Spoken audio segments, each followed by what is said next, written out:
നടി ഫറ ഷിബ്ല ഇപ്പോൾ മമ്മൂട്ടിയെക്കുറിച്ച് പറഞ്ഞ വാക്കുകളാണ് ശ്രദ്ധേയമാവുന്നത്.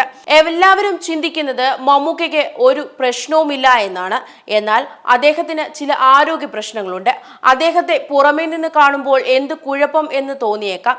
എന്നാൽ അദ്ദേഹത്തിന്റെ റിയൽ ജീവിതത്തിൽ ഒരുപാട് ആരോഗ്യ പ്രശ്നങ്ങൾ അനുഭവിക്കുന്നുണ്ട്. അതുകൊണ്ട് തന്നെ ചില കൺഫ്യൂഷൻസും അദ്ദേഹത്തിനുണ്ടെന്നും ഫറ പറയുന്നു. നമ്മൾക്ക് ചുറ്റുമുള്ള ആളുകളെ നമ്മൾ നിരീക്ഷിക്കുമ്പോൾ അറിയാം അവരുടെ ചില പ്രശ്നങ്ങൾ. മമ്മൂക്ക നോമ്പ് സമയത്താണ് കണ്ണൂർ സ്ക്വാഡ് ചെയ്തത്. എനിക്കറിയാം നോമ്പ് സമയത്ത് വർക്ക് ചെയ്യുന്നതിന്റെ ബുദ്ധിമുട്ട്. ഞാൻ ആ കാര്യം അദ്ദേഹത്തോട് ചോദിക്കാറുമുണ്ട്. പിന്നെ മിക്കവരും എന്നോട് പറഞ്ഞിട്ടുണ്ട് മമ്മൂട്ടിയുടെയും മോഹൻലാലിന്റെയും വീട്ടിലെ പെട്ടി നിറയെ മടങ്ങിപ്പോയ ചെക്കുകളാണെന്ന്.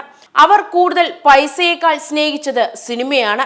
അവരുടെ പാഷനാണ് സിനിമ.